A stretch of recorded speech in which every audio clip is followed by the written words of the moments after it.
The line was packed. I'm tired of The waiting. total I was want on the these now. screen, and the man reached into his pocket and found nothing. Just be patient, What happened we're in the almost done. next 60 seconds divided the entire store in two. One person said something so cruel the room flinched. One person did tired of something waiting. I so wanna leave quietly now. generous that a billionaire, yes, a billionaire, Just be stood patient, there we're in almost silence and couldn't speak. And nobody in that grocery store knew which one of them had just changed their life forever. Stay with me, because this story doesn't end where you think it does. If you've never subscribed, do it right now. And tell me in the comments section where you are watching from. Now let's go back to where it all began. Nobody looked twice at him. That was the point. The man who walked through the sliding doors of Valamart grocery store in Charlotte, North Carolina on a gray Wednesday afternoon looked like 100 other men you pass without noticing. Worn khaki trousers, a navy blue zip-up jacket that had seen better years, white sneakers with a scuff across the left toe, a reusable shopping bag folded under his arm. He moved through the produce section slowly, the way a man moves when he is not in a hurry and has no reason to pretend he is. He picked up a bag of rice, a dozen eggs, a bottle of cooking oil, a loaf of whole grain bread, a small bunch of bananas. He placed them on the conveyor belt at register 4 with the unhurried ease of a man running a routine errand. His name was Tabena Adiz. If you searched that name, truly searched it, past the surface, you would find a profile in the Wall Street Journal from 2 years prior, headlined, "The Quiet Billionaire Building the Infrastructure of Tomorrow." You would find a net worth documented at $1.9 billion.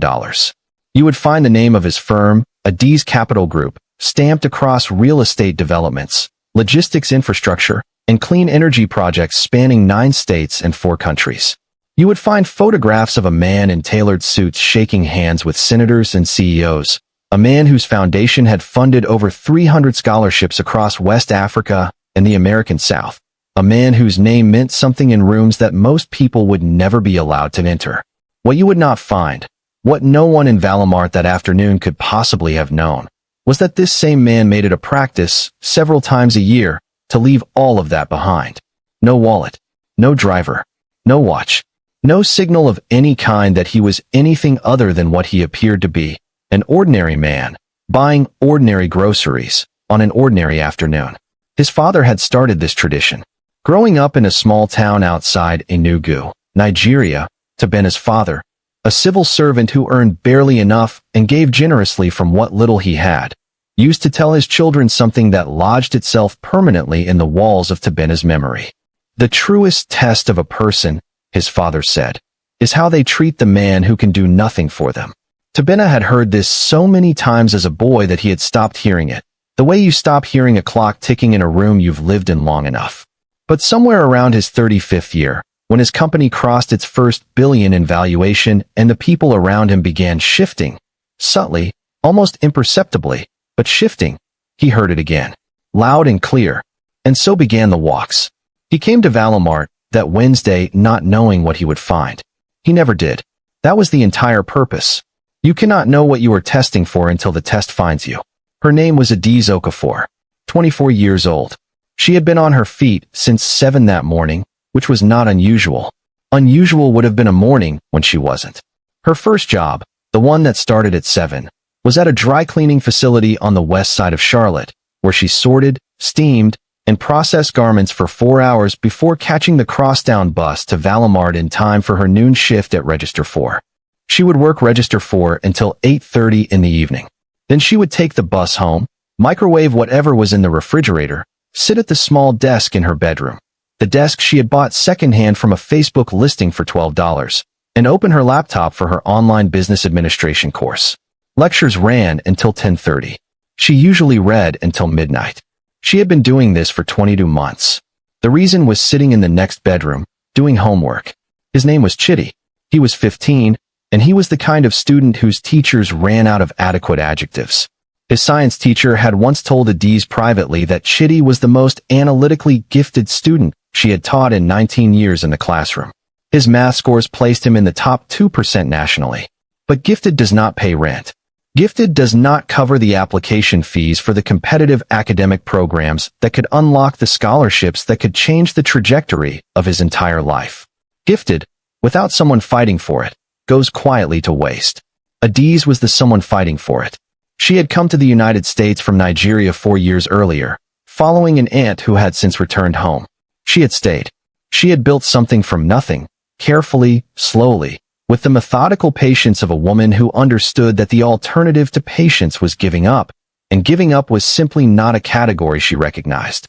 Her co-workers at Valamart described her the same way, independently, without comparing notes.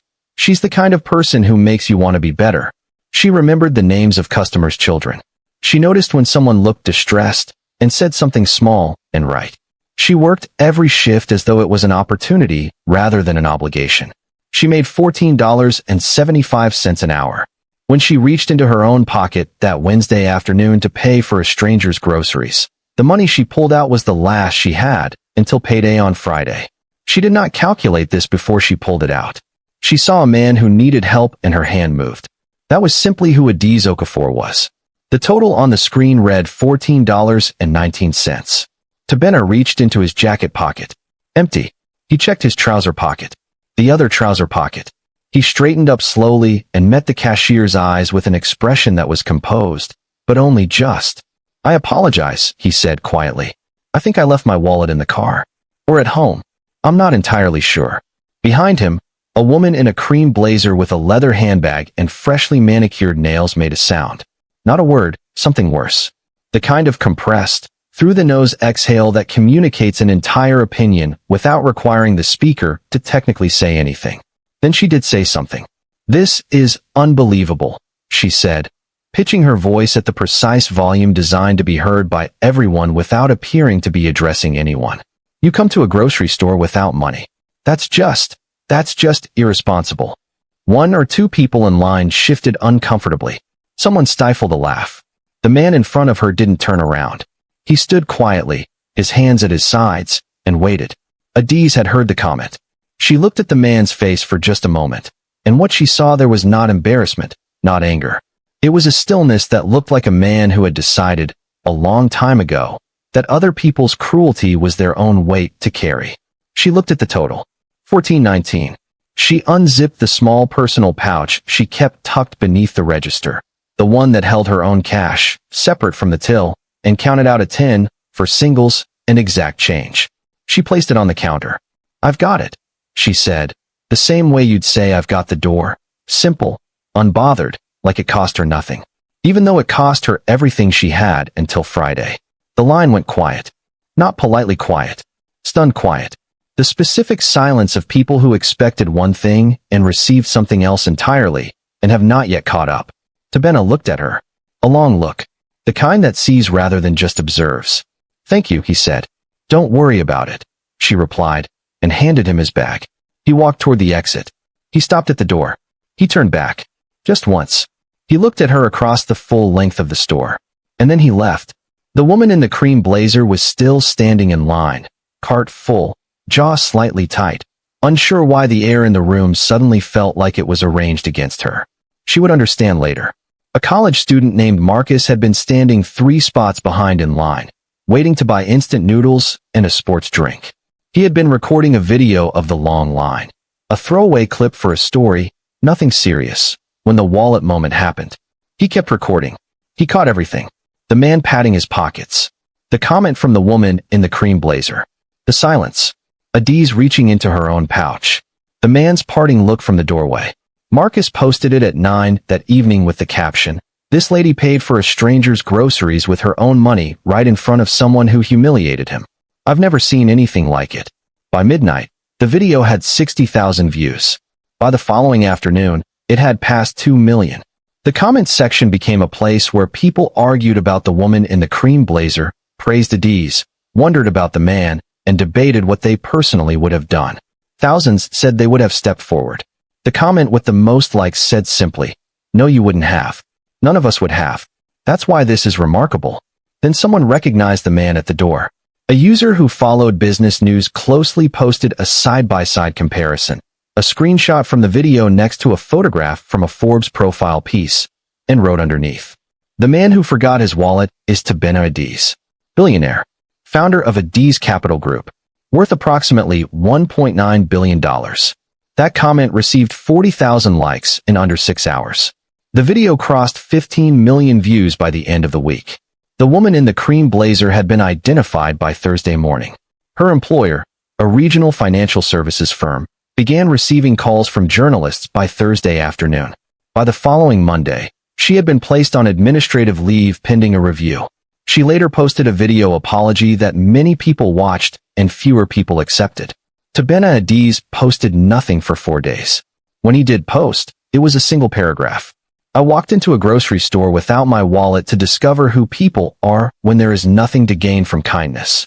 Most people looked away. One woman offered cruelty. One woman offered the last money she had. I have been looking for proof, for a long time, that the world still produces people like the second woman. I found it at Register 4 in Charlotte, North Carolina. Her name is Adiz. And I intend to say thank you properly. 11 million impressions. 48 hours. He came back to Valimart on a Friday morning. No disguise this time. Just a man who had made a decision and followed it through. He stood in Adiz's line. She saw him immediately. Her expression did what composed, careful people's expressions do when they are genuinely surprised. It held for 1 second, then settled into a watchful calm. You came back, she said. I said I would, he replied. He introduced himself fully. He placed a card on the conveyor belt instead of groceries. She looked at it for a moment. I know who you are, she said carefully. The internet told everyone. Then you know I'm not here for a photo, he said. I'd like to have a conversation. About you. Your life. What you're working toward. No pressure. No conditions. She studied him with the particular wariness of a woman who had worked hard enough, long enough, in service of other people's comfort, to know the difference between someone who sees you and someone wants something from the idea of you. She looked at the card again. I work until 8:30, she said. Saturday morning, he offered. A pause. Okay, she said. They met at a small cafe near her apartment. She arrived in the jacket she wore to the dry cleaning job because she hadn't had time to go home after her morning shift. She didn't apologize for it. He arrived alone. She told him about her life without decoration. The 2 jobs. The night course. Chitty. The plan. She spoke with the focused economy of a woman who has had to explain her circumstances to enough skeptical strangers that she no longer wastes words. He listened without interrupting her once.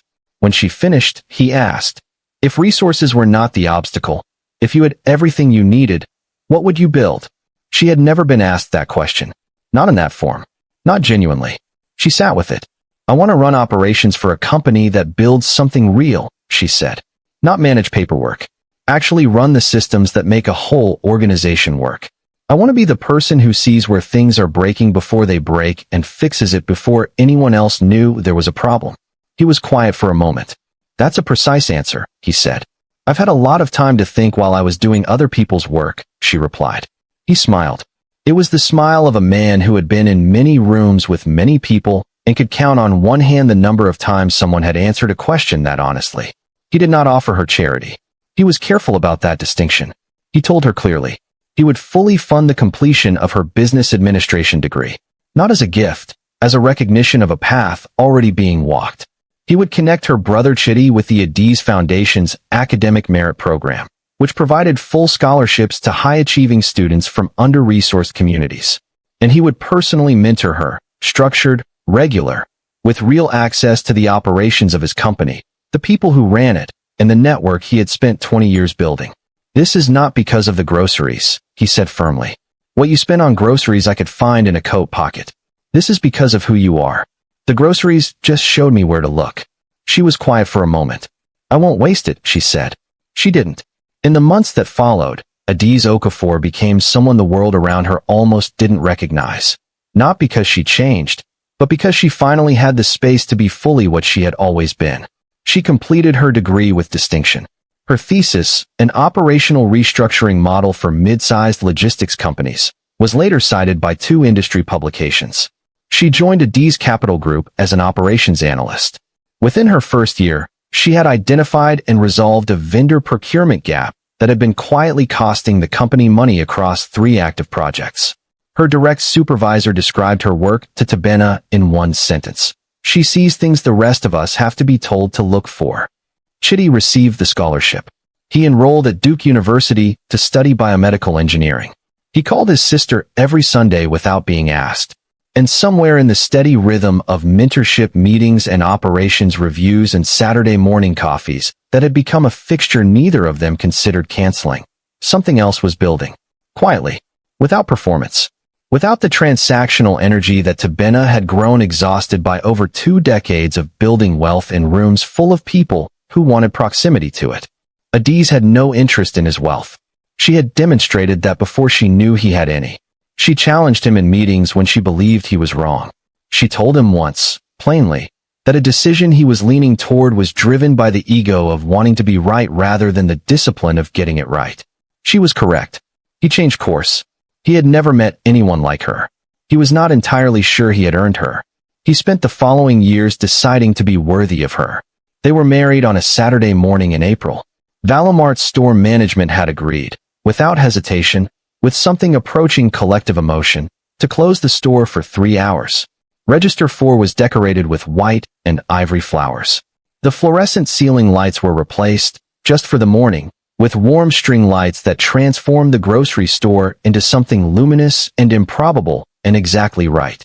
Chitty stood in the front row in his Duke University sweatshirt because Adiz had specifically told him he didn't need to dress up. She wanted him exactly as he was. Tabena stood at register 4 in a dark suit. Adiz walked toward him down a grocery store aisle in a dress that was simple and ivory and perfect. His vows were short. I came into this store looking for evidence that goodness still exists without reason or reward. You were the evidence. Every day since, you have continued to be. I want to spend the rest of my life standing somewhere I can see you. Her vows were shorter. You asked me what I wanted to build. I didn't know it then, but I was already building this. I just needed someone paying enough attention to notice. The room, employees, family, the store manager who had been there the original Wednesday, Marcus the college student who had first posted the video, went still, and then erupted. Marcus posted the wedding video that evening. It reached 20 million views in under 48 hours. The caption was 4 words. It started right here.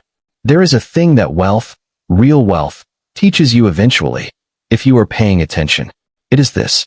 The most valuable thing you will ever encounter is not capital. It is not market position, not leverage, not strategic advantage. It is a person who is exactly who they are when there is nothing to be gained from it. Tabena Adiz walked into a grocery store with empty pockets because he understood something that most people, even most successful people, never fully grasp. Money reveals almost nothing about a person. The absence of money reveals everything. Adiz Okafor had nothing to gain from covering a stranger's groceries with her last $14. No audience was watching for her. No reward was waiting. No camera was pointed in her direction when her hand moved toward her pocket. The camera just happened to be there, and the man watching from behind ordinary eyes happened to be the kind of man who knew exactly what he was seeing when he saw it. Two people found each other the only way real things are ever truly found. Not in curated moments or manufactured impressions, but in a single unguarded second when neither of them was trying to be anything other than exactly who they were. That is the whole story. And the whole story is enough. Wealth is not what you carry in your wallet. It is what you carry when your wallet is empty.